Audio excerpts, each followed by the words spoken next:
Hello viewers, it is another time for the program Legislative Update. On the program this week we shall have a special episode, and on that episode we shall concentrate on no other person than Honorable Joseph Ejowene. He is a member representing Eastern West, Eastern Central, Equatorial Federal Constituency of Edo State.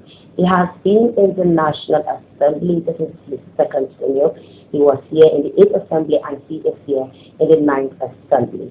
He is going to be talking to us about his experience so far, how he got into politics, how the journey has been for him so far, what he has been able to do for his constituents in the course of this time, and probably talk about his future ambition as far as politics is concerned. My name is Charity Tanko. I will be taking a short break, and when I return, I will introduce you to my guest. Stay tuned.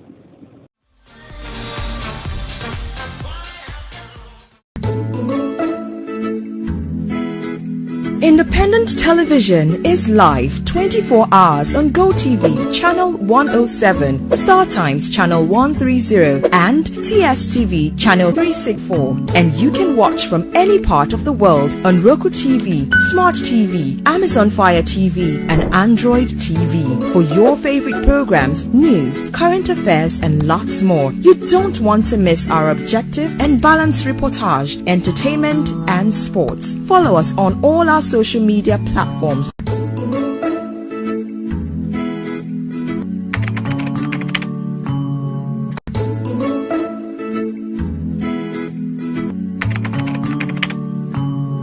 Watch ITV via live streaming on the internet.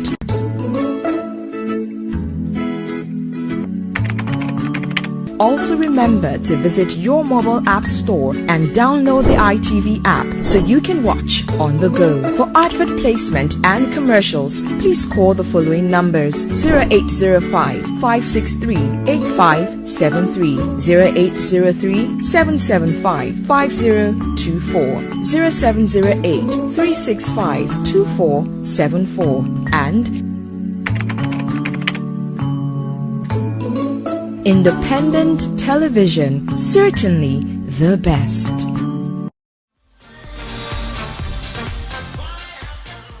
If you are just joining us, the program is Legislative Update. And this episode of the program today, we shall beam our light on Honorable Joseph Ejowene. He is somebody who has been in the National Assembly. This is his second term. We can say that he's a man of experience as far as legislative business is concerned. He is going to be talking to us about his journey, the number of bills, his motions, what he has been able to do for his constituents. We know he has done a lot, but most times we say when you hear it from the horse's mouth, it is better. And now I will be introducing you to my guest.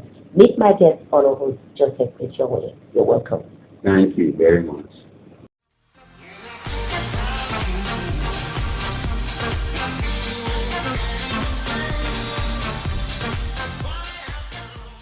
I actually started my politics on the local level. I was party secretary, I left council on my own local government. Thereafter, I became the chairman of the local government council. And from there, I became the first secretary of the party, the zonal, South zonal office on the secretary. Then, of course, I had to come to the national level to play politics. Then I was elected as a member of the national level.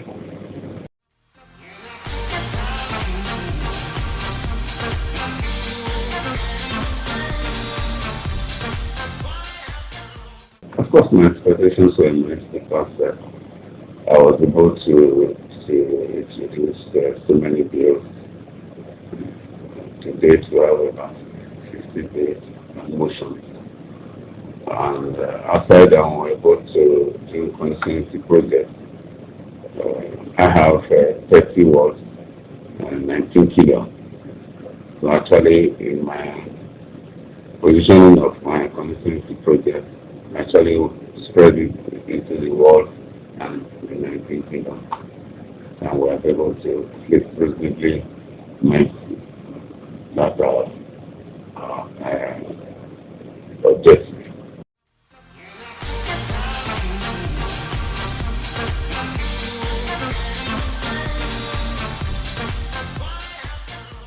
So far, so good. In instance, we have about 360 persons competing for space, to be able to raise the motion and bill, to be able to do some projects, people.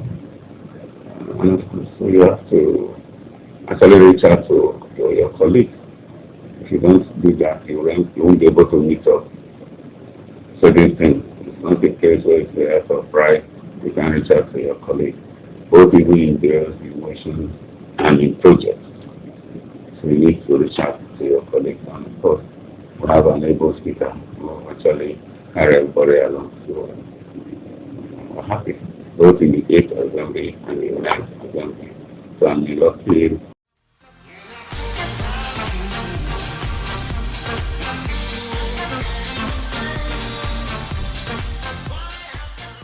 Okay, so because I have a lot to show in my consistency, and of course, whether you talk in terms of projects, or you talk in terms of bills, or in terms of reaching out to individuals, and of course the consistency. And they're happy with me. Okay, particularly... Actually didn't have primaries in my second tenure. Okay, recently you sponsored a bill on establishment of a medical eye center. And my question is, why a medical eye center? Why eye center? Our environment is such that we really don't have that kind of treatment. Some have even go as far as to Kaduna. So in my own project, I tried to build a federal medical center. It's huge, and I actually use majority of my constituency money on that. But it's still not yet completed because of that. In this coming budget, we're able to complete it. So I raised the ability institution where we have legal framework for the establishment. Even if it's going to stand on its own, or it's going to be affiliated to Iraq teaching hospital, no specialist hospital. Must have a legal back behind the deal. And the recent one, we only have the one for that one's a medical center. We have the one for eye. So that's one for the clinical. So I have both for the medical, the FMC, and we have the one for the eye center. Okay, there was this one again on the establishment of a university in Guelph. Yes, of education. People love education. Why specifically education? And because people love education. Actually, we have a state university in East and West Development, and so there's need to have where you have either education primary, university of education primary is to train teachers and all that.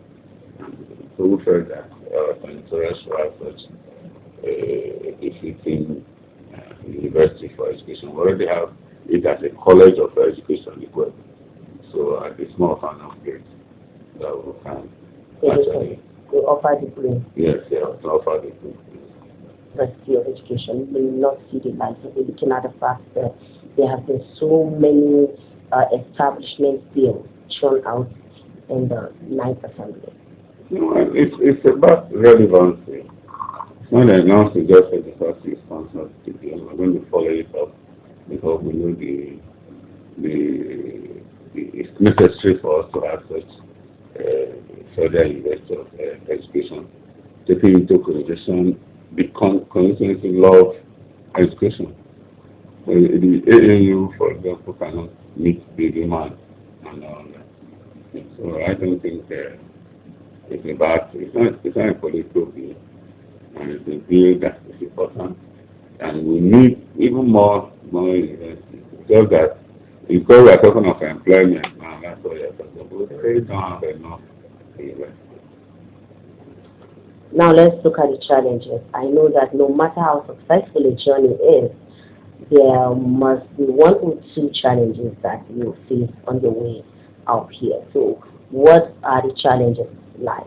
There's no life without challenges. Even when you pray a prayer of peace, there's nobody that will say amen. So we still believe that there are those that don't even appreciate even suicide. So you must accept that as a politician. As a politician, no matter there are those who must criticize, or there are those who are positively, those you listen to. Or for those who criticize for the criticism sake, you really don't have to bother. I think that I didn't do primary school. And in the election, I don't actually do billboards because your work speaks for you.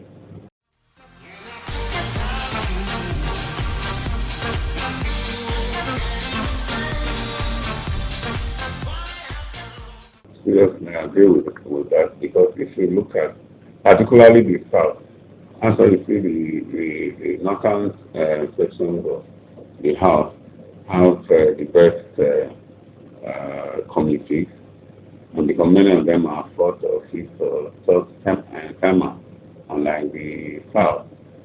So really, the turnover rate is actually more in the South. Because we don't actually know what legislation is all about. Because the more you stay, the more, it's a very deep area. As you say, it's a hollow chamber. It's actually a really hollow chamber. The more you stay, the more you understand the environment, how to navigate, how to follow up your views or motions, and even projects. And of course, you're going to definitely be ranking our principal of. So that is to say, if you start and after 4 years you are in place, the person who is coming will have to start from the beginning. It's a waste of resources because he won't be able to do anything. Before he start learning the ropes, before he is gone. Yeah. He may not even know the committee to belong to. He does not know where to find even projects or how to reach out to some agencies and all. So little or nothing, you will not make any impact. All right. What should your constituents be expecting from now henceforth? Of course, more projects. I have a lot of projects in this political committee, so we're thinking of doing some roads, because we've done some roads before, but this is going to be, more roads, health centers, and of course, primary schools as well.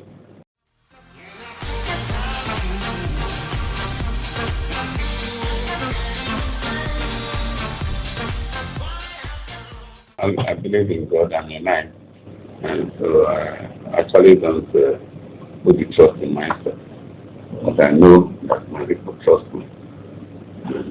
I do don't really know, and they don't really trust. So it's left to them and God.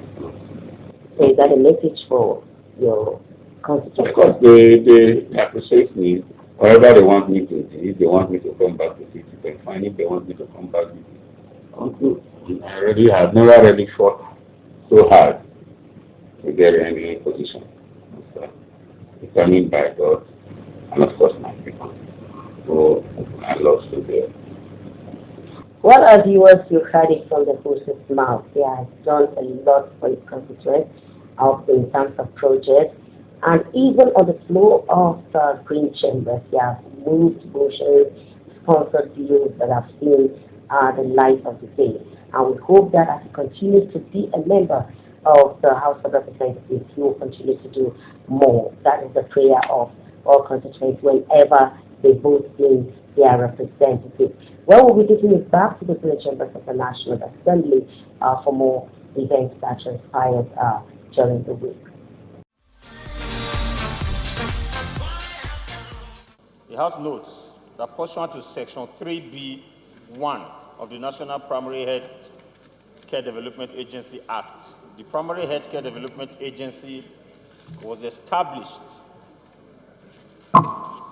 to, among other things, stimulate the technical development of primary healthcare centers on an equitable basis in all local government areas in the country. He has also noted that the federal government flagged up the primary healthcare centers revitalization program in 2017 to refurbish primary healthcare centers and establish at least one functional center in each senatorial district of the country. The House is concerned that despite the revitalization program, only less than 20% of the 30,000 primary healthcare centers in the country are in good working condition, while others are either completely grounded or ineffective in the delivery of primary healthcare services. It has also concerned that most of the primary healthcare centers lack basic healthcare services, essential drugs and services, and infrastructure, and are located in unhygienic environments. The House is worried that despite the huge resources invested into the scheme by federal government, the program has failed to achieve the desired objectives. The House is also worried that the failure of the primary healthcare development program portends danger to the lives of citizens who cannot afford costly treatments. Cognizant that rural community dwellers will suffer untold hardship that could lead to mass loss of lives if nothing is done urgently to ensure that primary healthcare centers across the country work efficiently and effectively. How resolves to 1, mandate the Committee on Healthcare Services to investigate the non-functionality of the national primary healthcare centers in the country and report back within 4 weeks for further legislative action. This call to investigate the primary health centers as enabled by Section 3B5 of the National Primary Health Development Agency is quite important. And you know, in 2017, the federal government made move to revitalize the health centers in each of the senatorial zones. But, Mr. Speaker, as you rightly pointed out, in letter and spirit, should this actually be a federal government responsibility? This federal government is overweight. It is just top-heavy. Any concurrence regarding health is not primary health. It is health. And where the expectation is for them to play their role is teaching hospitals as being within the jurisdiction of federal universities. Mr. Speaker, honorable colleagues, I think that when we continually make expenditure in jurisdictions that are not ours, we waste our time because there's no follow-up. How do you expect that in 109 primary senatorial districts that Federal Ministry of Health or National Primary Health Agency will now post a doctor, doctors, post nurses, maintain the facilities, and be able to make policies? Mr. Speaker, it won't work. Practically, it cannot work. So this call for investigation is germane. And what I had discussed with him was, after finding the status, we now find out whether by practice, in reality, whether it is properly situated in the primary health agency, or whether they act completely, or even the agency has to be abrogated, so that the funding available should go to the states and the local governments. There is a plethora of health centers by local governments, but most of them are peopled by quacks. And that is why we now dissipate energy. Federal government is doing, state is doing, and local government is doing. Sometimes you find out that, is this meant to retire some money?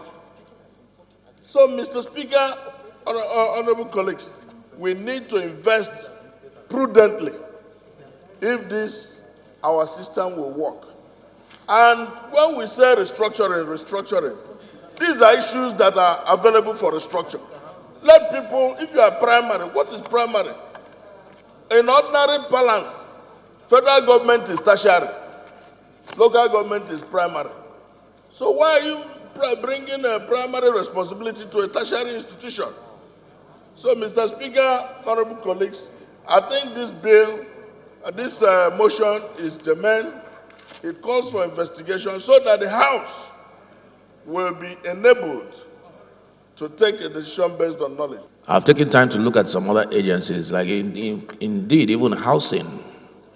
If you look at housing, it's not under the exclusive list, neither is it under a concurrent list, which means it belongs squarely to the states. And the federal government has no business in housing. It's meant to be the states, at least under our constitution. So I think we should just maybe very quickly suspend our rules, and also when we finish with this, have somebody, have a committee look at whether or not certain agencies, like you rightly said, are properly situated under the federal government by our or their establishment contradict the situation, the constitution, and that will include primary health, include housing, and any other, based strictly on the constitution as it is today. I think that's important, and like you said, it's a drain on the finances of the federal government. So we'll stick with the Honorable Sejus's investigative motion, and then we'll see if we can suspend our rules to now look at the tangential issue, but very important issue that has come up. I want to speak from the perspective of our responsibility as Parliament in relation to what the people at the rural areas are passing through, vis-a-vis the commitments of state government towards sustaining primary health care at the local level. Mr. Speaker, if there is any adjustment that will be done, it's not to donate power to the local government regarding to primary health care. If we if we consider other provisions of our law, particularly the responsibility of government on the governed, on the people themselves, is to guarantee their welfare and the protection of their lives and properties. Protecting the lives and properties of the citizens, sir, should not only stop at the security perspective. Their sickness, the calamities that is befalling them that is health-wise, what is the commitment of government towards rescuing the people that made the government in the first instance? So in this circumstance, sir, you will see that the power donated to government by virtue of the Section 14 of the Constitution of the Federal Republic of Nigeria to provide for the welfare and security of the people, primary health care is consequential, is very important. We should ask this question, sir. How has the local government and the state government functioned toward providing or sustaining the existing primary health care in the first instance? Welcome back. That's it for what we had at plenary and other activities in the House of Representatives. Now wait for the question of the week.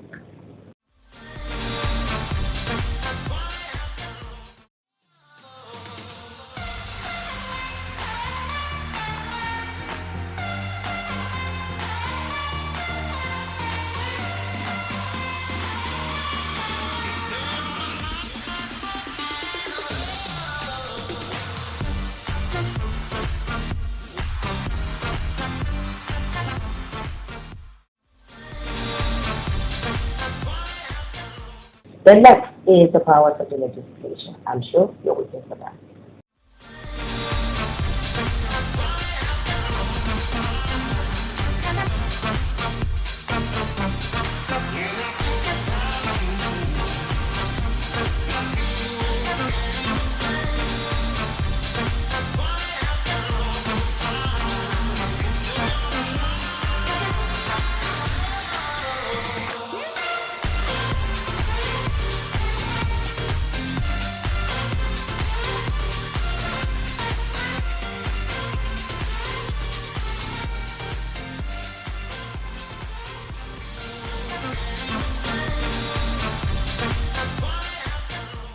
this is where we draw the curtain on this week's episode of the program Legislative Update.